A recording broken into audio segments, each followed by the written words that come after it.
جامع فاطمیہ کی مجالس میں عرض کر رہا ہوں کہ ذاکر کے لیے لازمی ہوتا ہے کہ وہ ذکر کی حقیقت کو پہچانتا ہے، لازم ہوتا ہے کہ ذاکر جو عنوان ہے، جو موضوع ہے، خود تو کم از کم اس کی حقیقت کو سمجھتا ہے۔ مگر معاملہ یہ ہے کہ موضوع سیدہ کائنات ہوا تو کہاں سے وہ فہم لایا جائے، کہاں سے وہ بصارت لائی جائے؟ ممکن ہی نہیں ہے جب معصوم فرما دیں ھذا سر من اسرار اللہ، اللہ کے رازوں میں سے ایک راز ہے۔ جب خود پروردگار یہ فرما دے وما ادراک ما لیلۃ القدر، خالق جانتا ہے میرے مخلوق کی حقیقت کیا ہے۔ ہر مینوفیکچرر کو پتا ہوتا ہے میرے پروڈکٹ میں کتنی وسعت ہے۔ جب خالق ہی کے کہتے تم کیا جانو گے لیلۃ القدر، اس کا مطلب ہے فہمنے انسان میں ممکن ہی نہیں ہے ادراک سیدہ کون ہے۔ یہ معاملہ فہم انسانی سے بہت بالا تر ہے۔ تو سارے عزیز لطف آیا آپ کے صدا خانہ میں آ کے، پہلی دفعہ حاضر ہوں اور روزانہ کسی عزا خانہ نہیں ہوتا، مگر لطف آئے اتنا خوبصورت اور اتنا حسین عزا خانہ دیکھیں، اور خود بھی ایک عزادار ہوں، ایک عزادار کا بیٹا ہوں، اس لاہور شہر میں ایک عزا خانہ کو خدا نے چلانے کی توفیق بھی دی ہے، مگر روح سرشار ہو گئی اس عزا خانہ کو دیکھ کے۔ جو دوستان بھی اس کے خدمات یہاں انجام دے رہے ہیں، پروردگار ان سب کے اقبال میں اضافہ فرمائے اور سلسلہ عزائے حضرات آل محمد شان و شوکت سے انشاءاللہ جائے۔ موسم کی کوئی تھکاوٹ تو نہیں ہے نا، کوئی ایسا تو نہیں ہے، جتنی دیر سے ادا کر سکتے جاری رہے گا، مجھے امید آپ کی بہترین مجھے توجہات ہے۔ دوستان عزیز، اب معاملہ یہ ہے ذکر کرنا صحیح ہے، مگر معاملہ یہ ہے کہ عصمت میں پردے ہی بہت پڑے ہیں۔ اتنے پردے ہیں کہ جن کے پار یہ عاصی اور گناہگار نگاہیں جاتی نہیں ہیں۔ اتنی عصمت ہے سیدہ کونین کے پھر میں تو یوں عرض کرتا ہوں جس گود میں پلی وہ بھی معصوم، جسے گود میں پال دیا وہ۔ تو اتنی عصمت کے پار ہماری نگاہیں تو جاتی نہیں ہیں، تو اب کیا کریں؟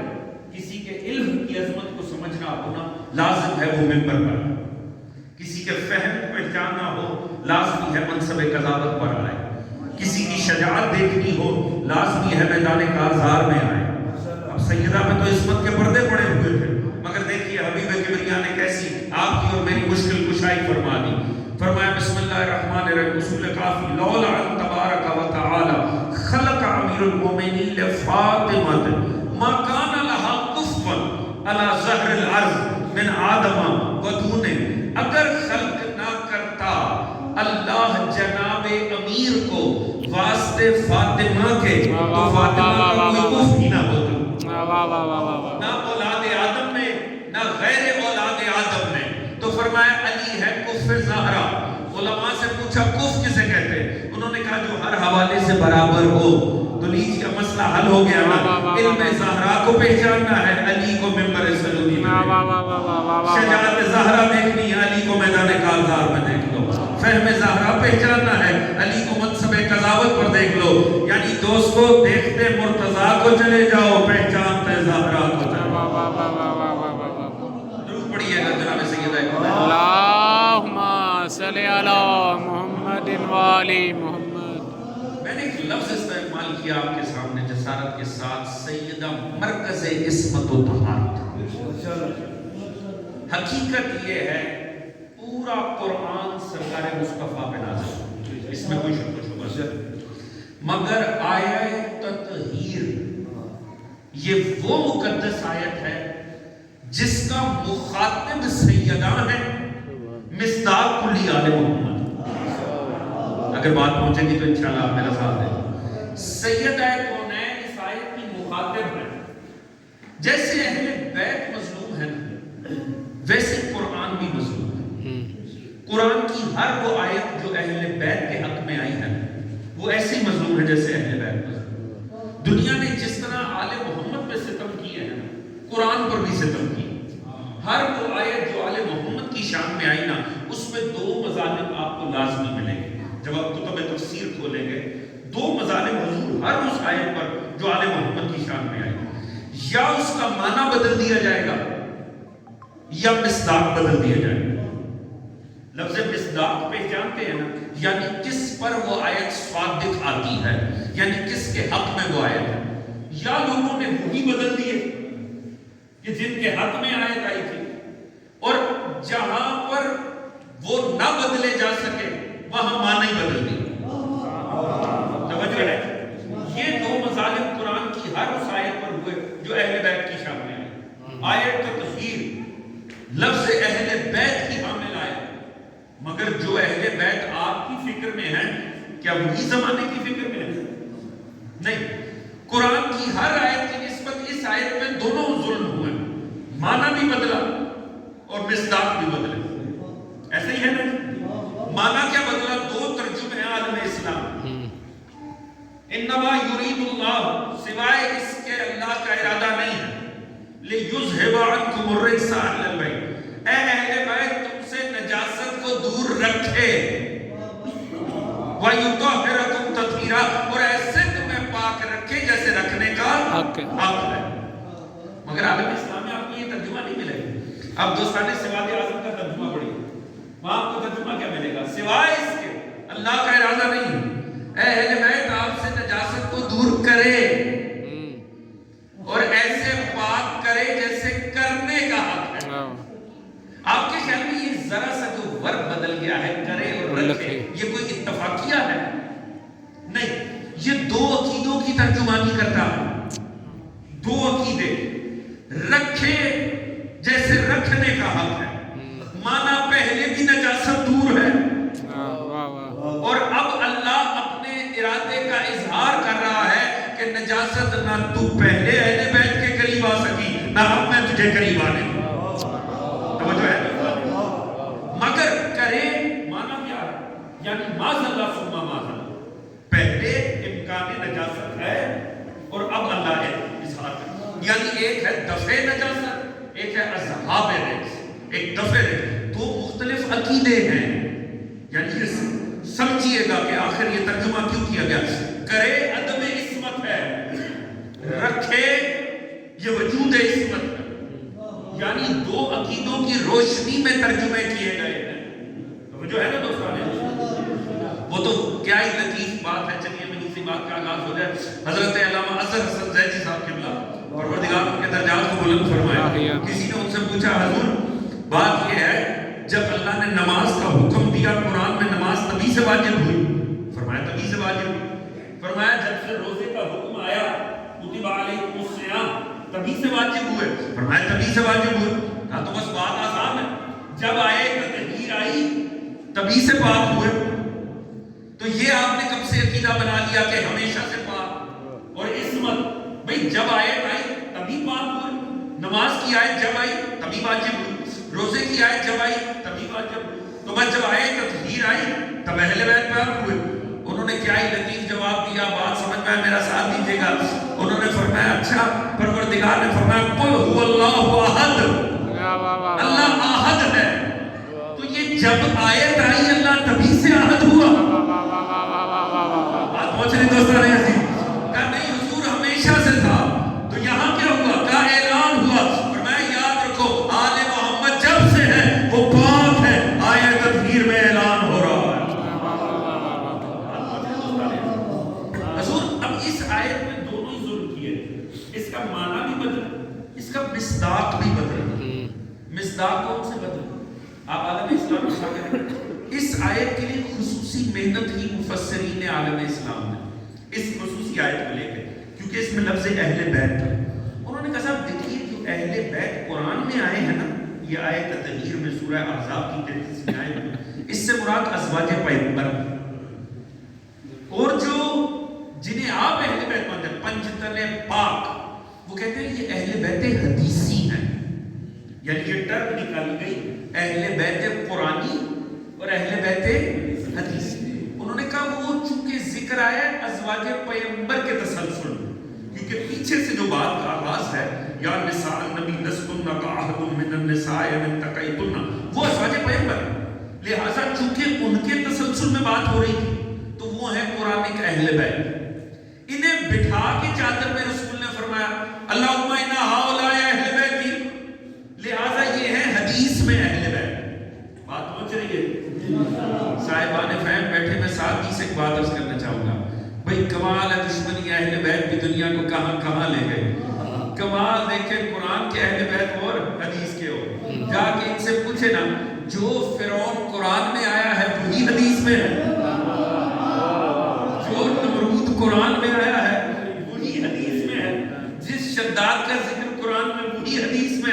تعجب کی بات ہے یہ مقدر فقط اہل بیت کے، قرآن کے اور ہو گئے، حدیث کے اور توجہ ہے دوستانے کمال ایک واحد آیت لیجئے، لطف آئے چونکہ ذہن میں بات آ گئی، واحد آیت میں نے دیکھی جس کے مصداق نہیں آئے مودت آئی، قربا سے مراد کے جا کے پوچھیں، پورا عالم اسلام ہی بیچ میں لے آئے، جا کے دیگر آیات میں واحد ایک آیت اہل بیت کی شان کی ایسی ہے 1400 سال سے اس کے مصداق نہیں بدلے، وہ بھی سنتے جائیے، وہ کون سی ہے؟ ندعو ابناءنا و ابناءکم نساءنا و نساءکم انفسنا و انفسکم ثم نبتہل فنجعل، واحد آیات مباہلہ ہیں جس کے مصداق 1400 سال میں کبھی بدلے نہیں، ہر باقی آیت جو اہل بیت کی شان میں آئی اس کے مصداق اپنے ہی بنا نہ بنائے تو وہ آیت مباہلہ میں کبھی نہیں۔ ابنانا میں آپ کو حسنین کی جگہ کوئی کسی کا بچہ نہیں، نسانا میں کسی کے، اچھا چلے اللہ رسول نے تو گنجائش دی تھی، آپ نے یہ آیت 1000 مرتبہ کی سن رکھی ہے کہ جمع کے سیغے تھے، چلو نبی تو نہیں لے کر گئے، یہ مفسرین جنہوں نے ہمیشہ دوسروں کو گھسایا یہ کیوں نہیں کوشش کرتے؟ مجھے بطور طالب علم اس بات میں بڑا تعجب ہوا کہ چلو کسی نے کوشش ہی کی ہو، کوئی کوشش بھی نہیں کرتا، آخر وجہ کیا؟ ایک ہی بات سمجھ میں آئی، دوست آپ کہیں باہر سے جا رہے ہیں نا، پھول لگے ہوں تو خام خواہ ہر کسی کو اچکل ہوتی ہے کہ توڑ لو، مگر اگر ساتھ میں کانٹے لگے ہو نا تو بڑا ہاتھ بھی رک جاتا۔ اب سمجھ میں آیا کہ آیت مباہلہ چوری کیوں نہیں ہوئی، کیونکہ اس کا سیکیورٹی سسٹم بڑا ٹائٹ تھا، وجہ ہے کہ ہر آیت صرف فضیلت دیتی تھی اور ختم ہو جاتی تھی، وہ آیت تب تک ختم ہی نہیں ہوئی جب تک کہ جھوٹوں پہ اللہ کی لعنت نہیں آ گئی، تب پتہ چلا کوشش کیوں نہیں کی، کیونکہ مفسر جانتے تھے اگر کوئی عامیانہ کردار گھسایا لعنت کے کانٹے اسے دار دار کرتے۔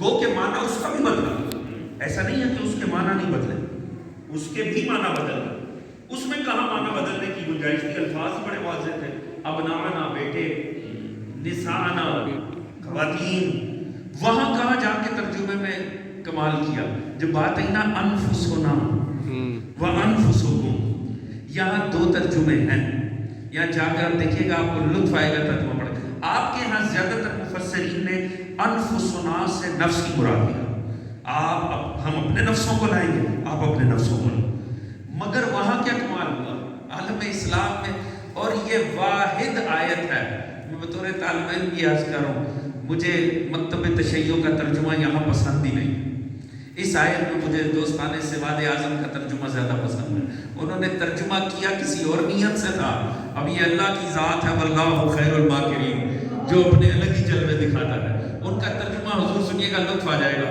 ابنانا و ابناکم، ہم اپنے بیٹے تم اپنے بیٹے، نساءنا و نساءکم، ہم اپنی عورتیں تم اپنی عورتیں، انفسنا و انفسکم، اب کسی بارے تو بات ہو رہی تھی مگر بیچارہ کیا کرے مترجم کہ ذات علی کی تھی،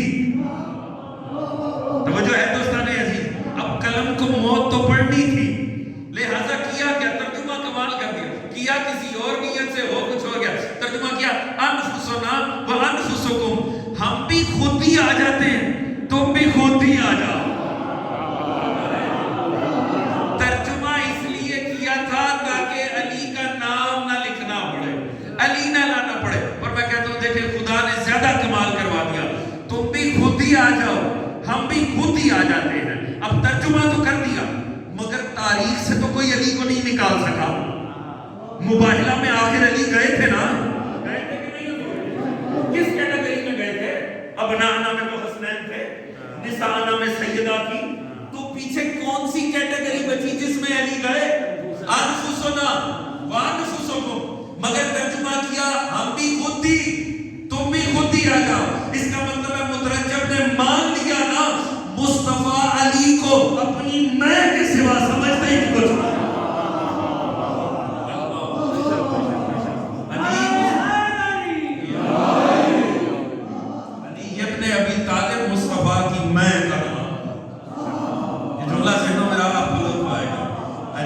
مصطفیٰ کی میں کا نام. اور واقعی خدا کا معنی بھی یہی تھا. اگر نفس رسول سے مراد اللہ کی بھی یہی تھی. مترجم نے نیت کوئی اور رکھی, اللہ نے اس کے قلم سے ہاتھ نکلوا دیا. مصطفیٰ کی میں کا نام علی ابن ابی طالب ہے. اسی لیے میں کہتا ہوں دنیا دھیان سے علی کی دشمنی کرے. انسان ہر شے برداشت کر لیتا ہے, خود ہی پہ بات آ جائے برداشت نہیں کرتا ہے. علی مصطفیٰ کی میں کا نام ہے. دوستان عزیز, آیت تطہیر میں کیا دونوں ظلم کر, معنی بھی بدلا, مصداق بھی بدلا. اب مصداق کیوں بدلے, اس کے لیے آیت تطہیر کا جو ربط ہے پیچھے سے وہ بڑا لطیف ہے. اجازت میں آپ کے سامنے زیادہ تر زحمت سوال نہیں, مجھے ایک اور مجلس میں حاضر ہونا ہے, مگر انشاءاللہ آپ کی محبت رہی تو لطف آئے گا بات میں. پیچھے سے چونکہ آیات, اگر آپ سورہ احزاب, یہ آیت تطہیر کامل آیت نہیں ہے, یہ 33ویں آیت سورہ احزاب کا آخری ٹکڑا ہے. پیچھے سے بات واقعی ازواج پیغمبر کے حق میں. اگر آپ 30 آیت سے 29ویں آیت سے پڑھنا شروع کر دیں, یا نساء النبی من یاتی من کننا بفاحشۃ مبینۃ یضاعف لہ العذاب ضعیفین وکان ذلک علی اللہ یسیرا. اے ازواج پیغمبر, اگر تم میں سے کوئی کھلی ہوئی غلطی کرے گی تو اللہ اسے ڈبل سزا دے گا, اور اللہ کے لیے بڑا آسان ہے. اگلی آیت میں یہ بھی کہہ دیا کہ اگر نیکی کرے گی تو ڈبل اجر بھی. پھر پروردگار بات کا رب کہاں سے جوڑتا ہے, یا نساء النبی. لطف لے کے سنیے گا حضور, میں قرآن پیش کر رہا ہوں, کوئی عامیانہ بات نہیں. یا نساء النبی لستن کأحد من النساء ان اتقیتن. یہ آیت مباہلہ سے, آیت تطہیر سے پچھلی آیت ہے. یہاں سے دیکھیں ذرا پروردگار کا لہجہ کیا ہے. اے ازواج پیغمبر, لستن کأحد من النساء, تم عام عورتوں سی نہیں ہو. ازواج پیغمبر آپ عام عورتوں سی نہیں ہو. ان اتقیتن, اگر تقوی اختیار کرو تو. ترجمہ پیش کر رہا ہوں آپ کے سامنے. بھائی کہا جا رہا ہے آپ ان سے نہیں ہو اگر تقوی اختیار کرو تو. شرط آ گئی کہ نہیں؟ تو اب اگر کوئی ہو زوجہ پیغمبر اور تقوی نہ اختیار کرے تو اس کا مطلب پھر وہ عامیانہ عورتوں سی ہو جائے گی. تو کسی عام عورت کے جرم کو بیان کرنے پہ زوجہ رسول کی توہین کا الزام نہیں لگ سکتا. اللہ نے انہیں پابند کیا اگر تقوی اختیار کرو تو. فلا تخضعن بالقول فیطمع الذی فی قلبہ مرض وقلن قولا معروفا. اور سنو, جب بھی بات کرو تو احتیاط سے بات کیا کرو, سختی سے بات کیا کرو, تاکہ جن کے دل میں مرض ہے کہیں جڑ نہ پکڑ لے. ہمیشہ اچھی بات کیا. اللہ جانے کون سے بدبخت تھے جو ازواج پیغمبر سے گفتگو کرتے ہوئے بھی ان کے دلوں میں مرض پیدا ہو جاتے ہیں. تو جب ایسے بدنیت معاشرے میں ہو تو پھر پروردگار کو تو یہ کہنی تھا نا, حیا کرو تمہاری مائیں ہیں. پتہ چلا مائیں کیوں قرار دی گئی, مائیں اسی لیے قرار دی گئی تاکہ کوئی ملعون بدنیت نہ ہو جائے. اب اگلی آیت شروع ہوتی ہے جس کا ٹکڑا آیت تطہیر ہے. وَقَرْنَ فِي بَيُوتِكُنَّ وَلَا تَبَرَّجْنَ تَبَرُّجَ الْجَاهِلِيَّةِ الْأُولَى وَأَقِمْنَ الصَّلَاةَ وَآتِينَ الزَّكَاةَ وَأَطِعْنَ اللَّهَ وَرَسُولَهُ إِنَّمَا يُرِيدُ اللَّهُ لِيُذْهِبَ عَنكُمُ الرِّجْسَ. توجہ ہے دوستان عزیز. وَقَرْنَ فِي بَيُوتِكُنَّ, بیٹھی رہو اپنے گھروں میں. وَقَرْنَ فِي بَيُوتِكُنَّ وَلَا تَبَرَّجْنَ تَبَرُّجَ الْجَاهِلِيَّةِ الْأُولَى, اور مت ایسے اٹھو جیسے زمانہ جاہلیت اولا میں اٹھی تھی. صلاۃ قائم کرو, زکات دو, اطاعت کرو اللہ اور اس کے رسول کی. اب یہاں اللہ کا لہجہ بدل گیا, اور سوائے اس کے نہیں ہے کہ اللہ کا ارادہ ہے.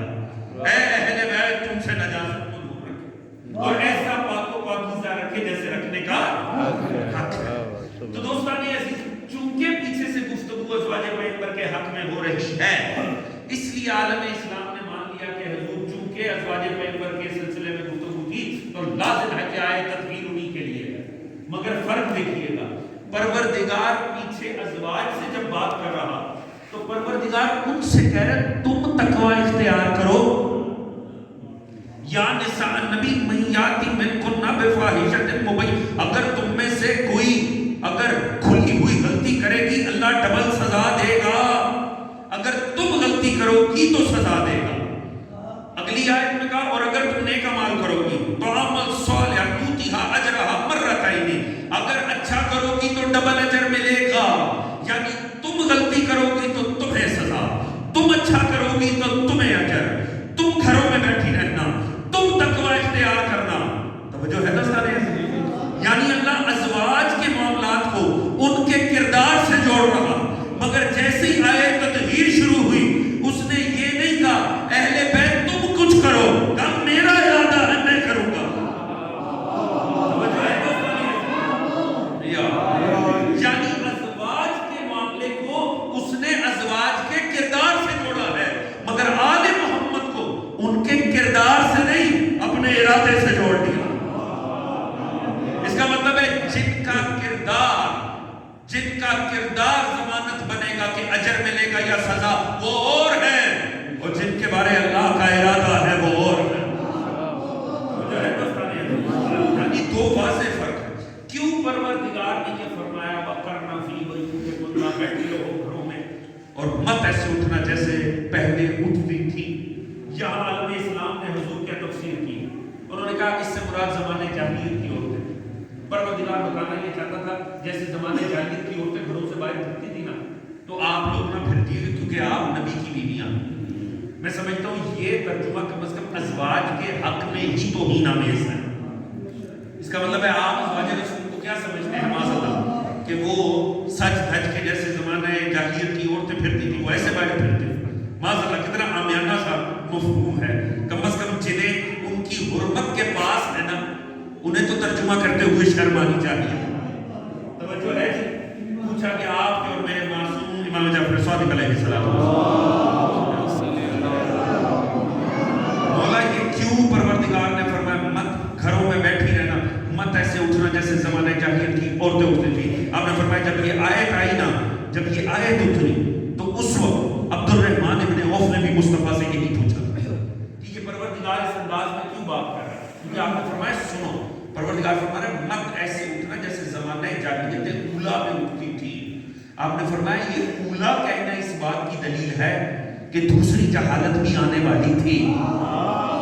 اگر بات پوچھے حضور میری بات پہنچ رہی ہو، میں قرآن سے عرض کر رہا ہوں، کمال یہ معصوم نے فرمایا دیکھیں جب آپ کہتے ہیں نا پہلی دفعہ ایسا ہوا تو اس کا مطلب ہے دوسری دفعہ کا اہتمام ہے، ایسا ہے کہ نہیں ہے؟ جب بھی آپ گفتگو میں کہتے ہیں پہلی دفعہ ایسا ہوا تھا، اس کا مطلب ہے آپ خود یہ کہہ رہے ہیں کہ دوسری دفعہ کا احتمال ہے۔ ایسے ہی ہے جی، تکابر تو نہیں ہے؟ چلے میری بات آپ کی وہ نہ سمجھ آئے نا، گھر جا کے ذرا اپنی زوجہ سے فرمائیے گا آپ میری پہلی بیوی ہیں۔ توجہ ہے تو جو شاید میں آپ کو نہ سمجھا پاؤں وہ آپ کو باقی مفہوم سمجھا دیں۔ جب بھی پہلی کہا جائے نا اس کا مطلب ہے کہ کوئی دوسرا احتمال، اب بات پہنچ رہی ہے کہ نہیں؟ تو حضور معصوم نے فرمایا، اللہ نے فرمایا مت ایسے اٹھنا جیسے پہلی جہالت میں اٹھی تھی۔ اس کا مطلب معصوم نے فرمایا خدا جانتا تھا کہ دوسری جہالت آنے والی ہے۔ توجہ ہے کہ عبد الرحمن ابن عوف نے پوچھا یا رسول اللہ یہ پروردگار ازواج سے کیا کہہ رہے ہیں؟ گھروں میں بیٹھی رہو، مت ایسے اٹھنا جیسے زمانہ جاہلیت اولا میں اٹھی تھی۔ آپ نے فرمایا سنو یہ پروردگار ازواج سے فرما رہا ہے وہ پہلی والی جہالت، تو پہلی والی جہالت کب آئی؟ آپ نے فرمایا جب موسیٰ دنیا سے چلے گئے تو جناب موسیٰ کا وارث، چونکہ ہارون موسیٰ کی زندگی میں فوت ہو گئے، وہ تھا یوشع بن نون۔ جب یوشع بن نون وارث سے موسیٰ بنا تو زوجہ موسیٰ جناب صفورہ بنت شعیب یہ کہہ کے لشکر لے کر وارث نبی سے جنگ کرنے میدان میں آ گئی کہ میں اسے وارث نہیں مانتی۔ ان دونوں میں ہوئی جنگ، یوشع نے زوجہ پیغمبر کو دی شکست اور ذلیل نہیں کیا، بڑے احترام سے اسے اس کے گھر تک پہنچا دیا۔ میرے بعد میری ایک زوجہ اٹھے گی جو میرے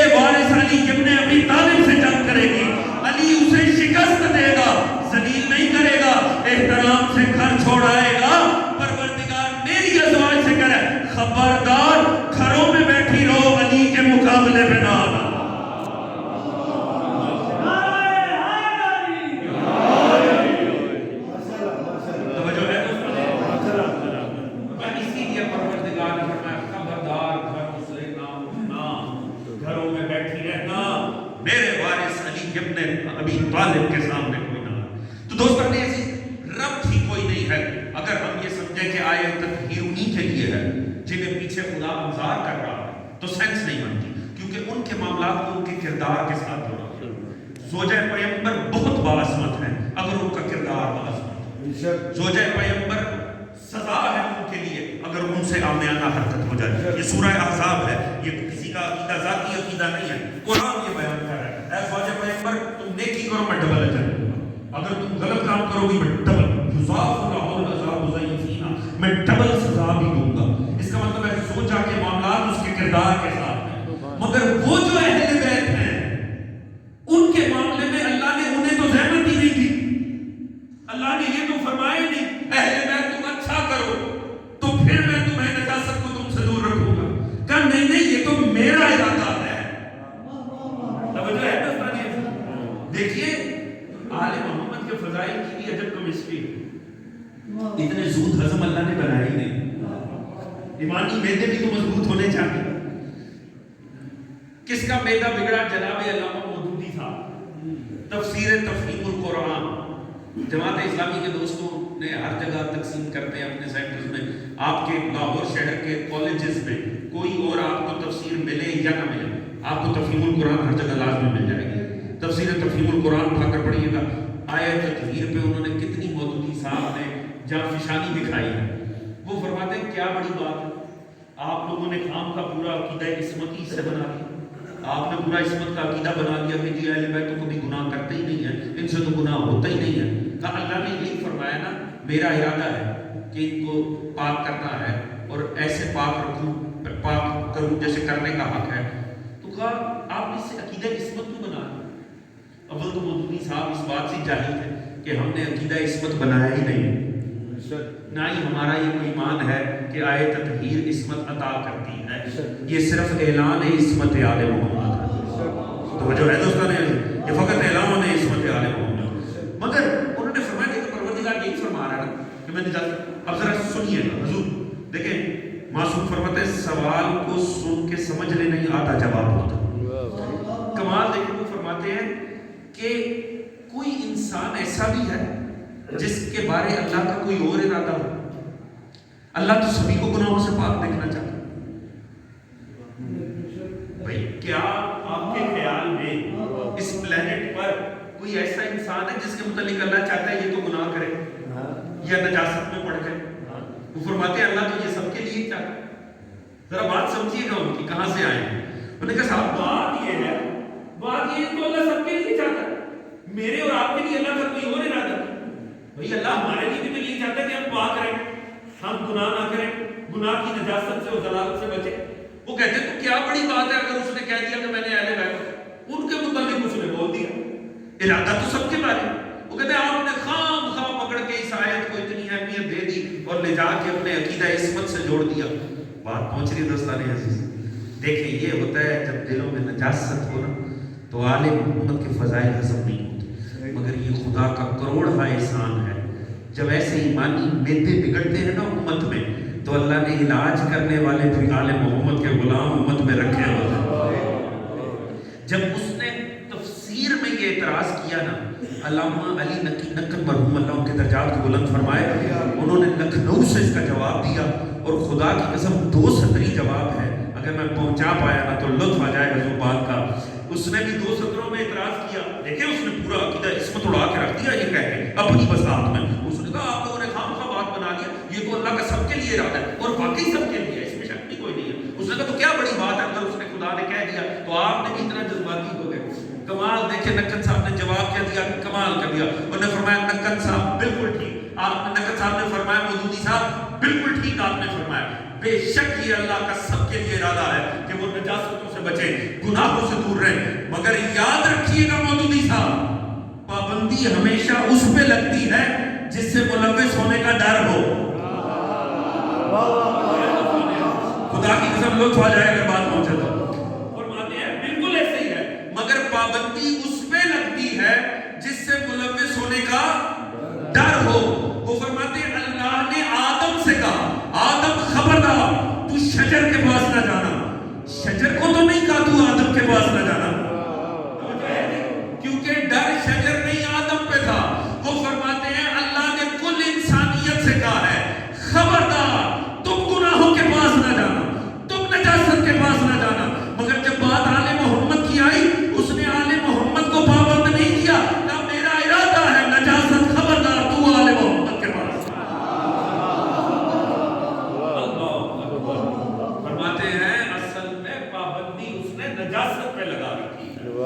آل محمد پہ تو اس نے کوئی پابندی نہیں لگائی.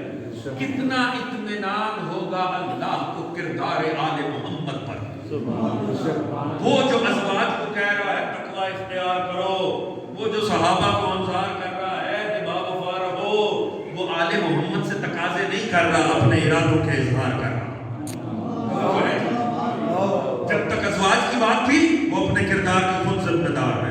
جب اہل بیت کی بات آئی تو اب اللہ کے ارادے پہ بات آئی. مثال کی سے ایک جملہ عرض کروں اگر بات پہنچے تو.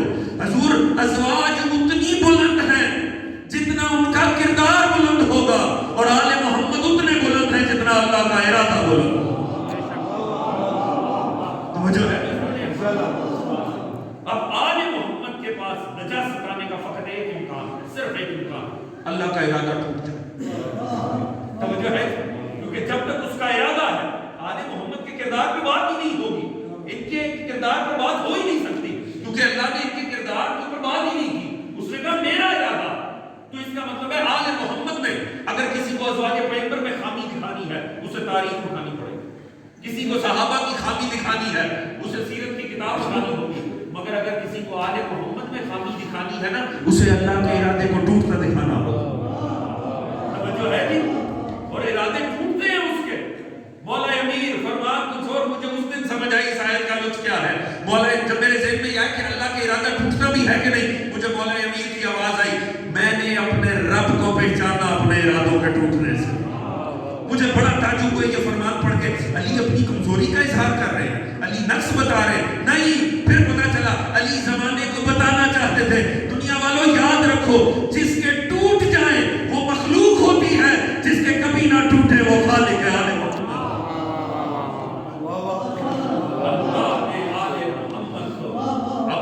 ارادے سے جوڑنی. لہذا نجاست میں اور اہل بیت کے درمیان اللہ کا ارادہ ہے. جو ہے دوستانے اللہ کا ارادہ ہے نجاست میں اور اہل بیت کے درمیان. اگر بات مجھے تو ایک جملہ عرض کرنا چاہوں گا دوستانے عزیز. میں جب بھی شاعر کو ذہن میں لاتا ہوں نا، خدا کی قسم میں ایک بڑا عامیانہ سا طالب علم ہوں، مگر کچھ تاریخ میں نے بھی پڑھی ہے. مجھے تاریخ کے بڑے بڑے کرداروں پہ تعجب ہوتا ہے، تاریخ کے بڑے بڑے کرداروں پہ ہنسی آتی ہے. کئی تاریخ کے بڑے بڑے جاہل اسی غلط فہمی میں مر گئے کہ شاید ہم اپنی مرضی سے اہل بیت